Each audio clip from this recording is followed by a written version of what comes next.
Senhoras e senhores, tudo bem com vocês? Hoje estamos aqui para participar do terceiro simpósio brasileiro de governança e sustentabilidade. Hoje a gente vai trazer uma palestra para vocês que fala sobre ESG, governança e sustentabilidade, ou seja, como nós podemos usar a sustentabilidade em um contexto empresarial. Ok? Meu nome é Alan, meu nome é professor Alan, eu sou professor doutor em agronegócio e desenvolvimento, e hoje a gente vai trazer essa palestra para vocês sobre como nós podemos trabalhar, modificar e atuar nos sistemas empresariais visando o bem-estar e desenvolvendo a sustentabilidade. Vamos lá para a apresentação.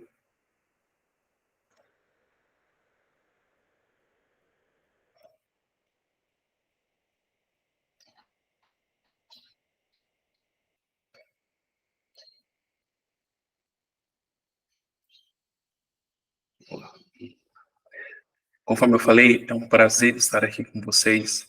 É muito importante quando a gente pensa no tema de desenvolvimento, como nós vamos trazer esse tema. E quando a gente trabalha no conceito de desenvolvimento sustentável e aplicação da sustentabilidade no contexto empresarial, de cidades, no contexto de um país, é importante que a gente não trabalhe apenas um tema. Qual que é o grande problema quando nós começamos a pensar sustentabilidade e desenvolvimento sustentável? A gente sempre pensa no objeto fim. Qual é o objeto fim do desenvolvimento sustentável? Se a gente trouxer um conceito da Constituição, é garantir que as futuras gerações tenham acesso aos bens e serviços que nós temos hoje. E se a gente pensa de uma visão biocêntrica, a função da sustentabilidade é garantir que que as futuras gerações tenham a mesma qualidade de vida, conceitos, acessos a que nós tenhamos, e principalmente trazer e evoluir é um passo a mais, é que o próprio meio ambiente ele seja detentor do direito, inclusive do direito de ser preservado por si. Então, quando a gente fala em meio ambiente, inicialmente a gente pensa muito em floresta, a gente pensa em preservação da biodiversidade, só que, numa relação mais ampla, a gente precisa trazer o conceito seguinte: se nós estamos dentro de um planeta com limitações geográficas, conceitos finitos, como nós temos que pensar esse conceito de sustentabilidade e começar a aplicar agora? Por isso, esse tema, com o desenvolver dos anos, ele foi aprofundado e ele começou a ser discutido não só a preservação, e também como ferramentas que as pessoas, os governos e as empresas pudessem ter para que direcionasse ações com o objetivo de preservar o meio ambiente ou preservar as questões ambientais. Então, a população ela começou a entender que também era parte dela ter acesso a bens e serviços que preservassem ou que tivessem o que a gente chama de a pegada da sustentabilidade. E a partir do momento que as pessoas entenderam isso, elas começaram a demandar das empresas um posicionamento diferente. E essa evolução trouxe, num segundo momento, que os acionistas, que os investidores, eles começassem também a ter essa percepção. Então, quando a gente chegou no nível que aqueles que financiavam os negócios começaram a exigir das empresas que tivessem uma preocupação ambiental, tanto no seu processo produtivo, quanto dentro do seu ambiente de governança, é que nós começamos a trazer os indicadores de ESG. Então, essa governança e essa mudança, ela tem que vir acompanhada de uma mudança de mentalidade. Então, antigamente, as empresas, elas tinham como objetivo apenas produzir recurso e gerar lucro. Agora, com a evolução, as pessoas envolvidas no processo empresarial, que a gente chama de stakeholders, então, os investidores, os fornecedores, o mercado consumidor e até os seus funcionários, exigem que essas empresas elas tenham ações constantes, concisas e integradas que visem preservar o meio ambiente. Então, a partir do momento que tivemos essa preocupação, a sustentabilidade necessariamente ela sai de um contexto apenas hipotético e começa a fazer parte de um contexto empresarial. Então, hoje, nós vamos aprofundar de como conceitos como governança e sustentabilidade começaram a fazer parte disso, principalmente utilizando os indicadores ESG, que fazem parte do tripé de uma análise de sustentabilidade dentro do contexto empresarial. Então, para começar, a gente tem que entender um pouco o conceito de sustentabilidade. Então, como nós já falamos um pouquinho antes, a sustentabilidade, ela não é só preservar o ambiente. A sustentabilidade, ela passa pela necessidade e compreensão entre um equilíbrio da empresa que analise o tripé ambiental, que ela promova o desenvolvimento econômico e que ela também trabalhe com a responsabilidade social e o bem-estar das pessoas. A princípio, quando a gente pensa apenas na preservação ambiental, a empresa ela tem que trazer um viés de não produzir. E isso era um pouco a visão que a gente tinha lá no Clube de Roma em 1982. Quando nós trouxemos esse conceito de, olha, a partir desse momento, os estados, os governos não podem aumentar mais o seu nível de produção, eles não podem mais gerar riquezas. E começou-se a discutir como esses conceitos eles poderiam ser incorporados. Agora, nós tivemos uma dicotomia muito grande, porque os países desenvolvidos eles já estavam em pleno desenvolvimento, eles já estavam num crescimento econômico muito grande. Agora, os países em desenvolvimento, eles estavam engatinhando nesse conceito. E quando fala, a partir daqui, ninguém produz nada, isso trouxe um problema muito grande com os governos. Agora, nós temos que entender também que o conceito de sustentabilidade, ele tem que ser relacionado com o desenvolvimento econômico.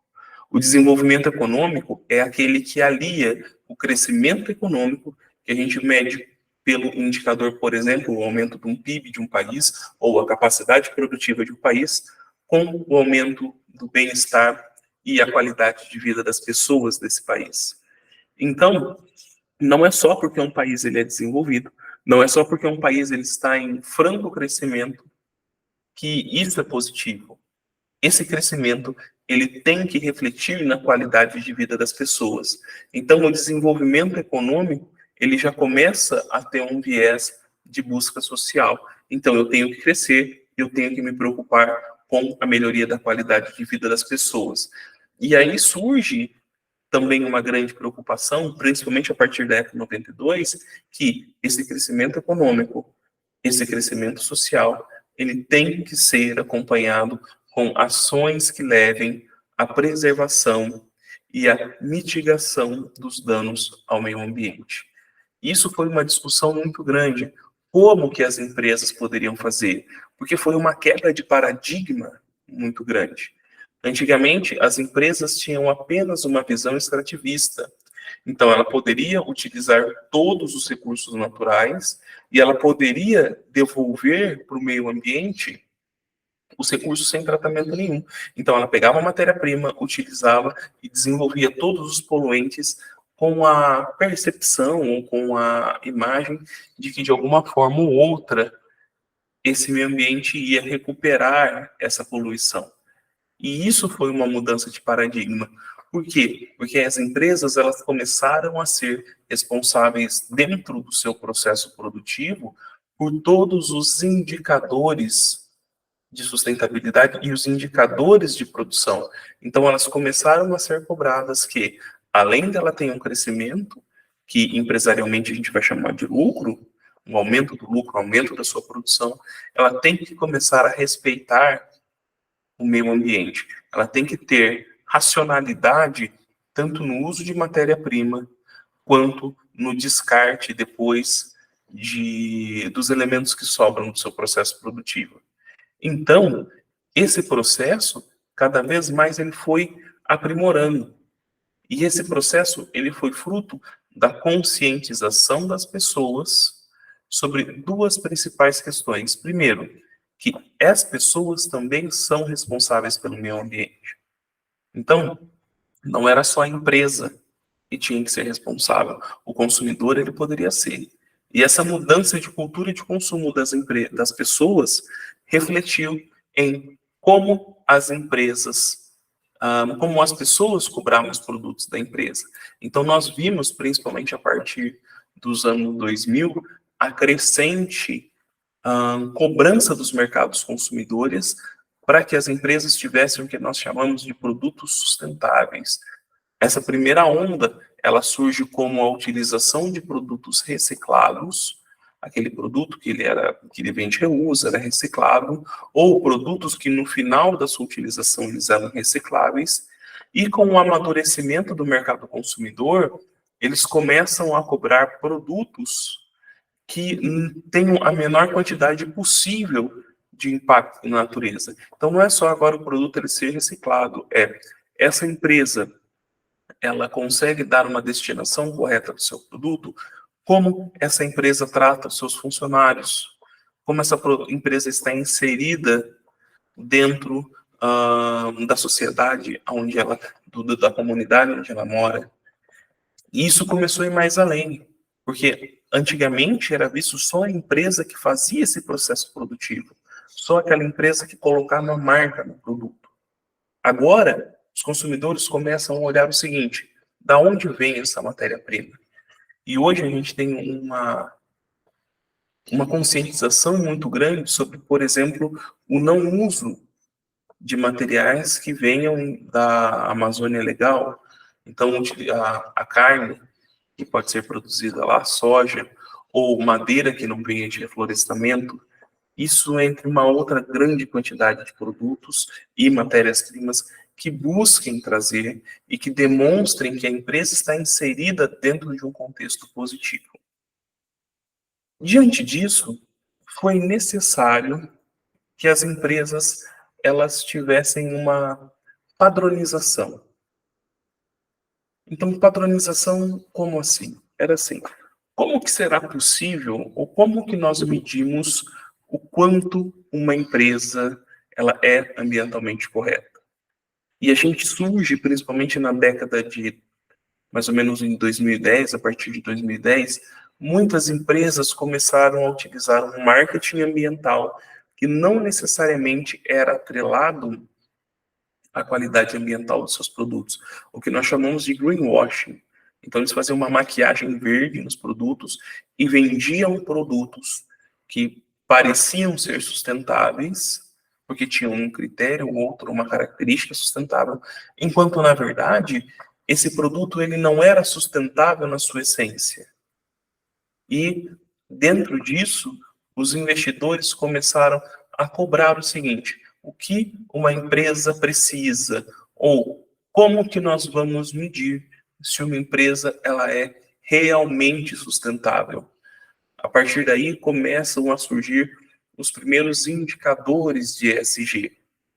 Então, esses indicadores eles servem para padronizar a empresa dentro de um processo ou dentro de um contexto empresarial. E esses indicadores, eles surgiram, eles começaram a ser mais utilizados quando as principais bolsas de valores começaram a criar índices de sustentabilidade. Então, hoje, a Bolsa de Valores brasileira, a B3, ela tem o Índice de Sustentabilidade B3, que mede, dentro de um conceito de ESG, como as empresas, ou qual é o ranking, ou a pontuação das empresas nos indicadores de sustentabilidade. Também, a Dow Jones americana e a Nasdaq, elas começaram a incorporar esses processos de indicadores de ESG. Então, quanto sustentável é uma empresa? E esses indicadores, eles caíram na graça dos investidores. Os investidores, eles começaram a entender o seguinte: como eu vou investir o meu dinheiro numa empresa que não é sustentável? E eles começaram a entender que isso pode ser um risco muito grande. Porque se essa empresa ela faz uma ação que danifica o meio ambiente, primeiro, os consumidores começam a ver essa empresa com maus olhos. Segundo, eles podem ter multas gigantescas dos governos e dos mercados onde eles estão inseridos. Terceiro, ela passa a ser mal vista com todas as empresas que ela se relaciona. Então, as empresas começaram, dentro de um conceito, a entender assim: um indicador ESG, ou a utilização de um índice de ESG, ou a sustentabilidade empresarial, ela foi extremamente essencial para padronizar e inserir as empresas nesse mercado.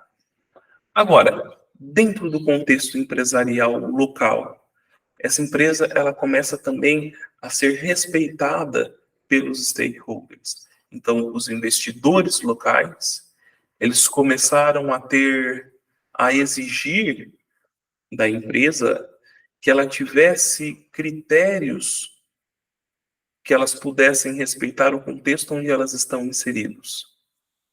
Então, se os funcionários cobram, os consumidores cobram, os fornecedores cobram, os investidores cobram, essa empresa começa a ser necessário e cada vez mais necessário que a empresa ela tenha um nível diferente ou que ela consiga se diferenciar de outra em nível de sustentabilidade. Agora, isso hoje ainda é uma faculdade. Hoje é visto com bons olhos as empresas que estão nesse conceito.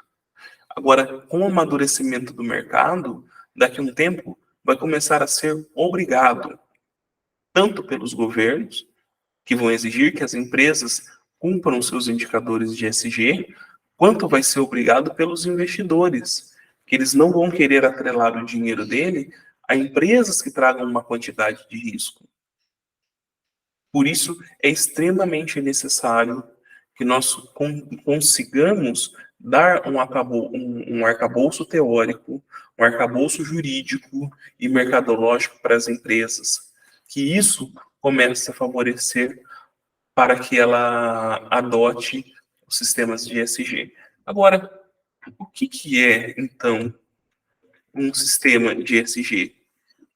Esses sistemas, eles são indicadores que eles vão medir o desempenho das empresas nos três pilares, tanto social quanto ambiental e também no sentido de governança.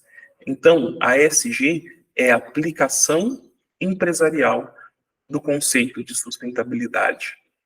Enquanto a gente pensava em um país sustentável, é aquele país que tem o desenvolvimento econômico no contexto empresarial, é uma empresa que tem governança, ela tem crescimento financeiro, ela tem uma gestão transparente, ela abre os dados para análise, ela também tem uma responsabilidade ambiental com o uso de energia, matérias-primas, respeitando as normas ambientais, e ela começa também a ter uma penetração social.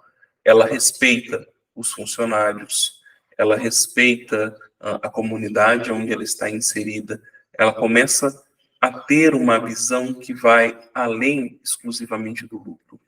E esse conceito, ele faz o mesmo tripé da sustentabilidade dentro da empresa. Então, uma empresa que começa a cumprir os indicadores, ela é uma empresa sustentável. Então, não uma empresa que tem desenvolvimento sustentável, que ainda tinha uma pegada muito ambiental, e sim uma empresa que começa a cumprir o seu papel de sustentabilidade.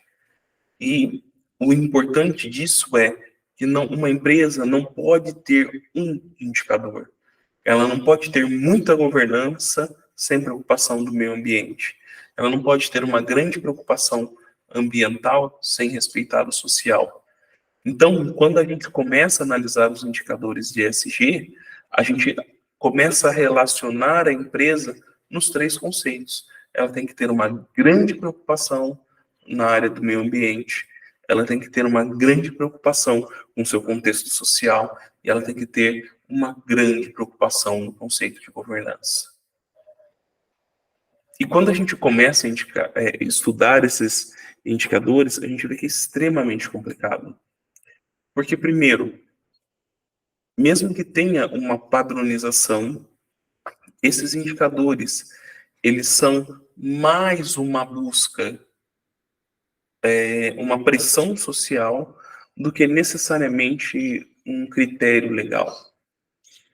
E segundo, com a evolução do pensamento ambiental e com a evolução das exigências de sustentabilidade do mercado, esses indicadores, eles vão estar cada vez mais presentes e eles vão ser cada vez mais aprimorados. Então, talvez se você esteja assistindo essa palestra daqui a 10 anos, você pode falar assim, olha, mas só considerou isso? Hoje nós temos tantas outras coisas. E é esse o objetivo do ESG, que a empresa cada vez mais ela foque num crescimento e na aprimoração dos seus processos produtivos.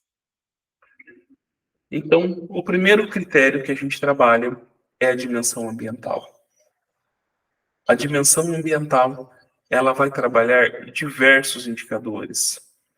E a sua preocupação principal é como a empresa respeita o ambiente onde ela está inserido. Quais soluções essa empresa vai trazer para ser responsável ou corresponsável pelo seu processo produtivo. E aí a gente pode trabalhar principalmente em 3 indicadores. Lembrando que esses indicadores, eles são direcionais, existem muitos outros. E que se a gente fosse conversar aqui na palestra, a gente ia gastar muito tempo. Hoje, o foco dos indicadores na área ambiental, eles trabalham principalmente com emissões de gases.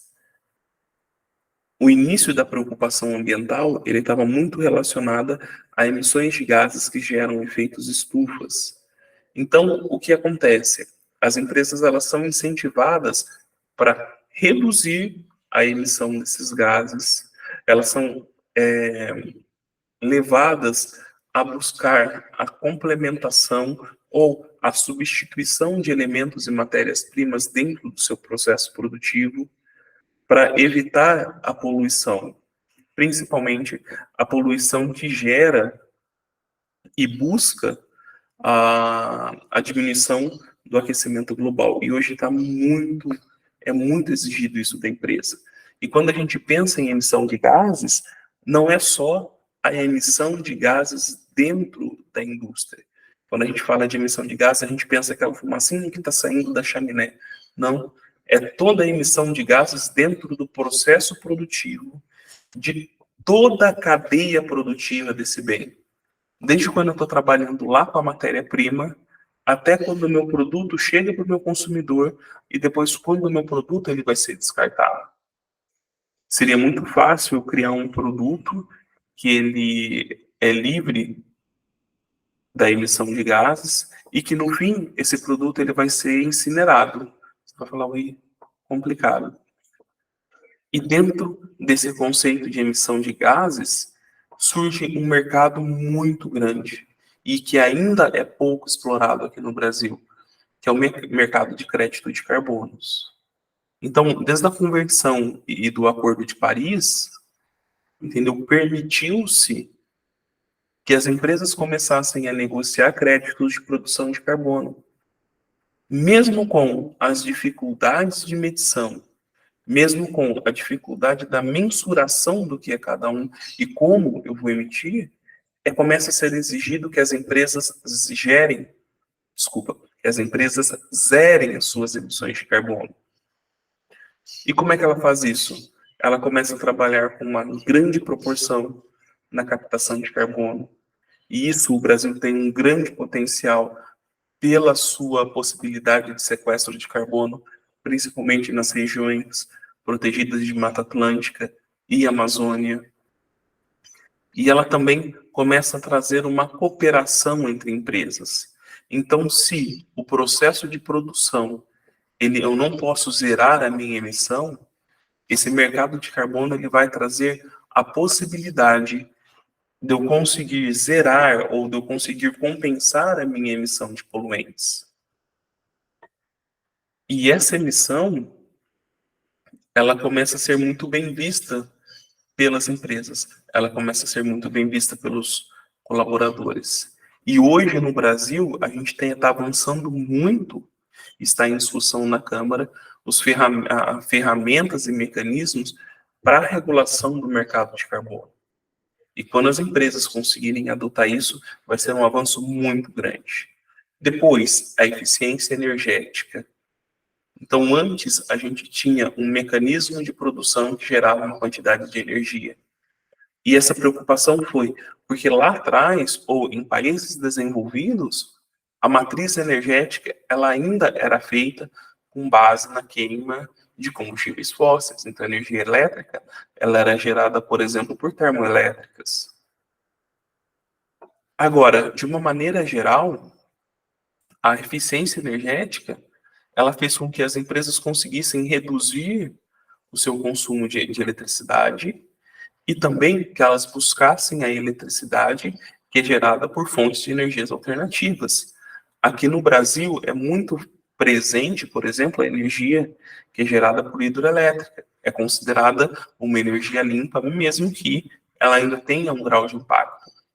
E hoje está muito forte o uso de energia solar. As empresas elas estão investindo em parque tecnológico em energia solar, energia limpa, e quando é necessário a utilização de combustíveis líquidos, eles estão começando a substituir combustíveis fósseis, como o petróleo, por biocombustíveis, como, por exemplo, o biodiesel e também o etanol. São usos e ferramentas de energia limpa, combustíveis que trazem um menor impacto dentro do mercado. E em terceiro, o mais relacionado de uma forma direta à nossa percepção que a gente tem de ambiental, que é a conservação da biodiversidade. A conservação da biodiversidade é a proteção do ecossistema aonde essa empresa está inserida. Então, ela precisa conservar os recursos naturais.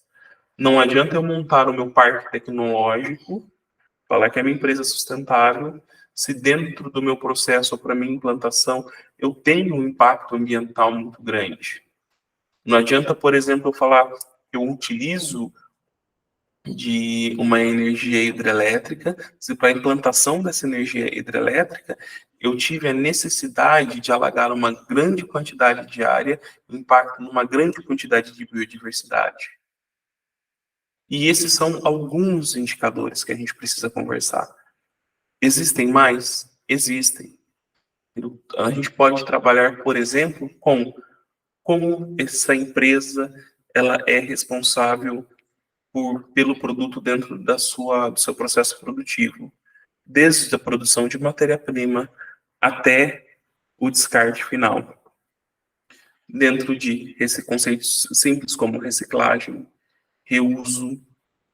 Então, a gente tem uma onda muito forte das empresas de tecnologia, por exemplo, que passam a ser responsáveis pelo descarte da sua matéria-prima, mesmo depois da utilização pelo consumidor final. Então, grandes empresas como a HP, elas começam a ser responsáveis pelo descarte.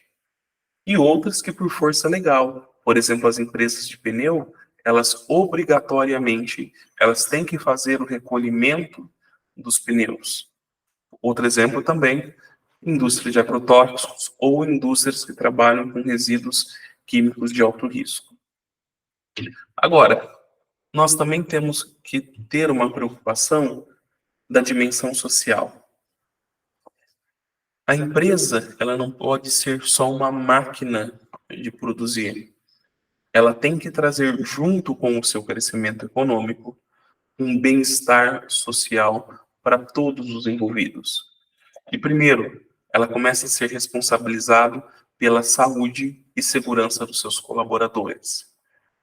Tem crescido a exigência das empresas que não só ela cumpra os indicadores básicos de segurança do trabalho, que ela entre além em indicadores como qual é a qualidade de vida do seu funcionário, qual é a qualidade mental dos seus funcionários, como é que você está devolvendo esse funcionário na família.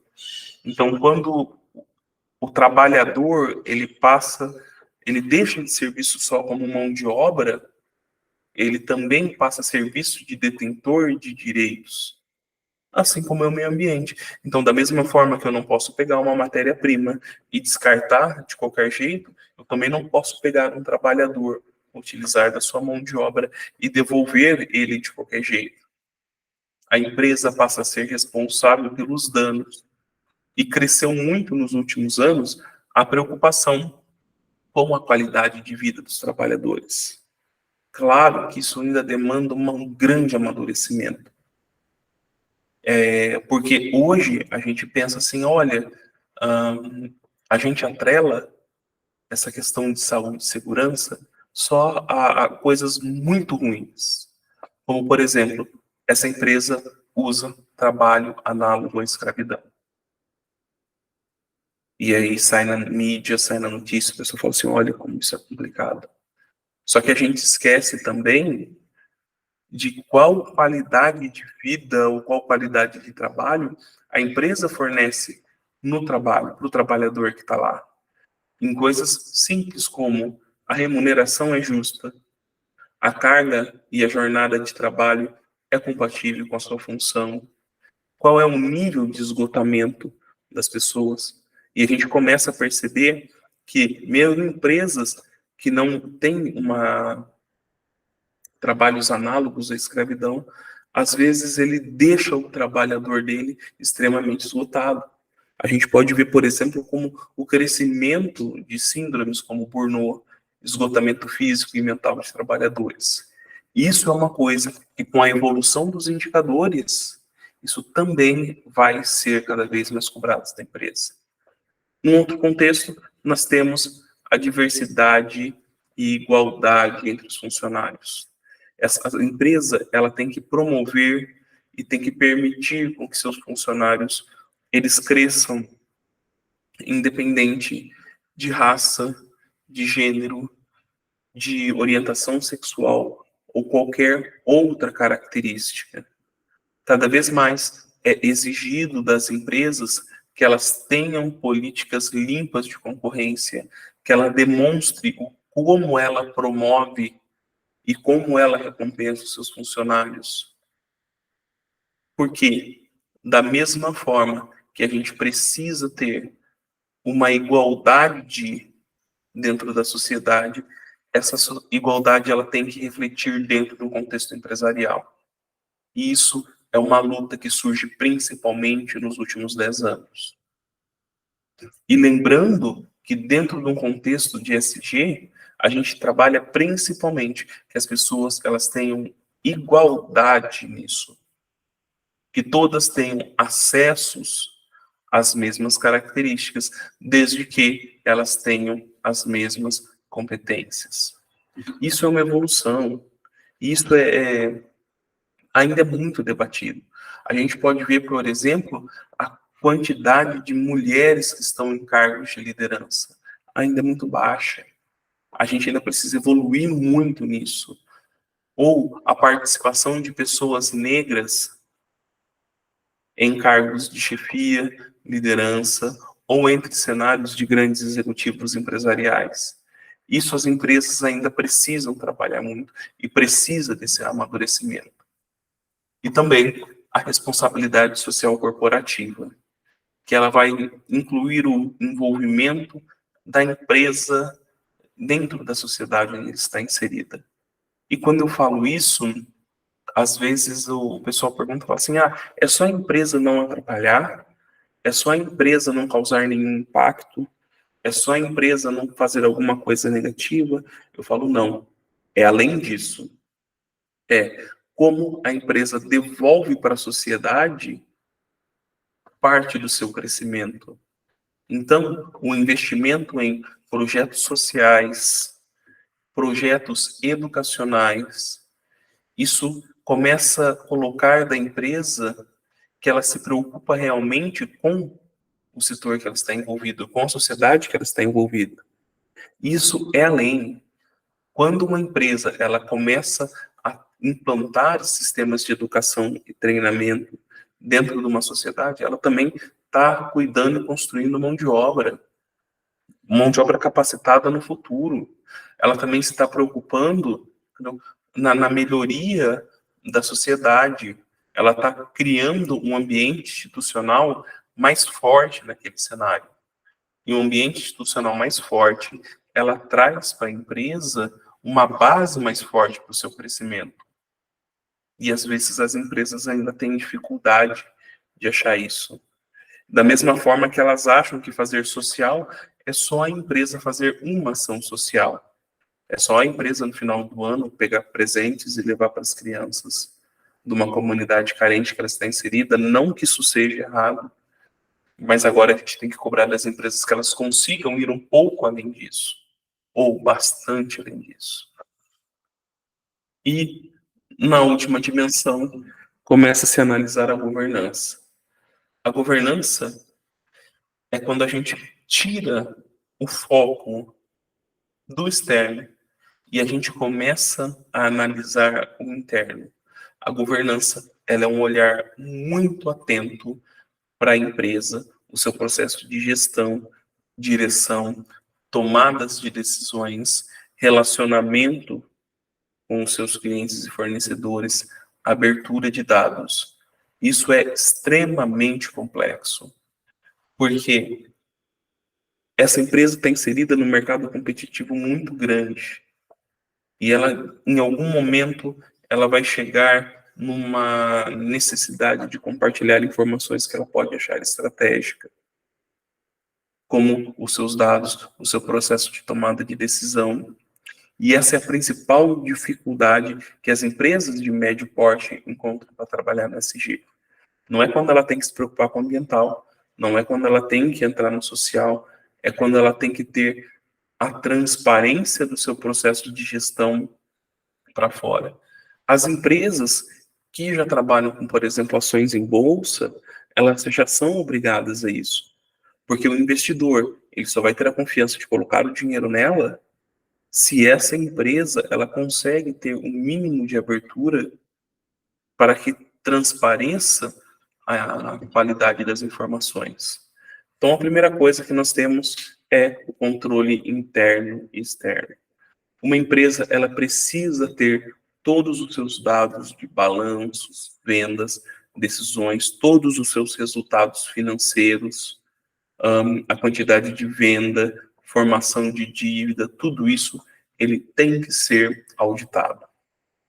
Tanto internamente, o que a gente chama de duplo grau de conferência, então a gente precisa ter a pessoa que faz esses dados, e dentro da empresa a gente tem uma auditoria interna, que é uma pessoa não relacionada com essa primeira pessoa, que vai conferir se tudo que ela falou realmente é verdade. E depois a gente tem um ambiente de controle externo, auditorias de empresas externas, especialistas em auditoria, que vão validar se essas informações que a empresa passa para o mercado, elas são verdadeiras ou não. Se a qualidade, se a quantidade, se o tipo dessas informações correspondem com a realidade econômico-financeira dessa empresa. Se quando uma empresa fala que gerou lucro, ela realmente tem que ter gerado lucro. Ela não pode ter passado apenas por uma manobra financeira. E a gente teve, nesse último ano, caso de grandes empresas do varejo, que até o ano passado ela dava lucro e, de repente, ela aparece com uma quantidade de dívida muito grande, que foi feita através de manobra contábil. E aí o que acontece? As pessoas que tinham dinheiro investido nessa empresa, elas de repente perderam todo o seu patrimônio. As ações da empresa despencam, o valor da empresa ela passa a ser muito baixo. Por isso é necessário cada vez mais que a gente tenha mecanismos auditáveis. Depois, trabalhar com políticas anticorrupção. Isso pode parecer redundante, Deveria ser muito normal uma empresa que não adotasse políticas favoráveis à corrupção. No entanto, tanto grandes empresas no mercado brasileiro, quanto empresas internacionais em mercados americanos, elas trabalham através de pressões políticas, elas trabalham através de maquiagem de contratos governamentais, relações com outras empresas que vão ter políticas de corrupção. Se nós analisarmos, por exemplo, a história brasileira dos últimos 10 anos, em quantos escândalos grandes empresas, empresas bilionárias não estavam envolvidas por causa de corrupção. Empresas que maquiavam, empresas que se favoreciam de grandes contratos com o governo. Isso, a princípio, ela pode parecer uma ótima coisa. É um lucro fácil, muito rápido. Só que quando a gente pensa em sustentabilidade, a gente pensa na capacidade da empresa de gerar valor a longo prazo. E, geralmente, dentro desses processos, o lucro é imediato. Só que fora disso, ou num tempo longo, a empresa ela vai ter problema. Porque ela vai ter problema com o governo, ela vai ter problemas com os seus dirigentes, com os seus investidores. E, por último, ela tem que garantir uma gestão fiscal e financeira correta. Para ela ter uma sustentabilidade na área de governança, ela tem que ter uma gestão financeira que corresponda à realidade de mercado e que corresponda à realidade da empresa. Isso pode parecer óbvio quando a gente fala aqui num tom conceitual, mas grandes empresas, elas têm dificuldade de fazer a sua gestão financeira. Elas estão tão preocupadas em gerar lucro imediato para os seus acionistas que elas esquecem de garantir riqueza a longo prazo. Isso também é atrelado à responsabilidade fiscal dessas empresas.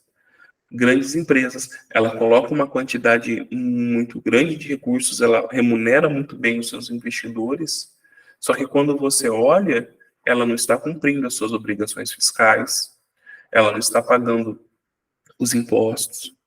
É só vocês olharem, por exemplo, a lista das 20 empresas que mais devem para o governo. Vocês vão entender que são empresas que aparentemente são lucrativas, só que ela não consegue dar uma devolutiva do cumprimento fiscal. Ela vai arrolando dívidas, renegociando. Isso é extremamente complicado, porque isso, em algum momento, isso vai trazer um malefício para a empresa. Para a gente finalizar, a gente tem que entender, então, que os indicadores de sustentabilidade, os indicadores ESG, eles parecem ser complicados, mas eles servem para garantir que todas as pessoas que estão envolvidas dentro do contexto empresarial, ele tenha um crescimento que seja sustentável no longo prazo. A empresa ela tem que, parafraseando o conceito de desenvolvimento sustentável, ela tem que produzir lucro hoje e garantir que ela vai continuar produzindo lucro no longo prazo.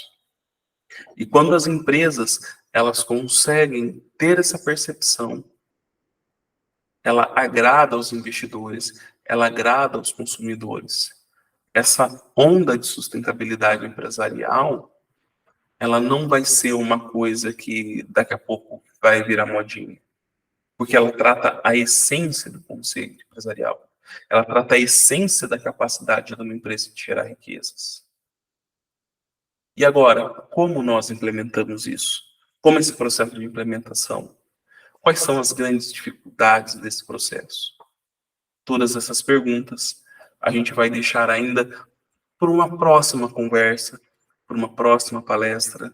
Eu gostaria de agradecer também ao pessoal da organização do simpósio pelo convite e deixar para vocês também o meu contato, o meu e-mail, caso vocês tenham alguma dúvida, caso vocês queiram entrar em contato, fiquem à vontade para entrar em contato com a gente, tá bom?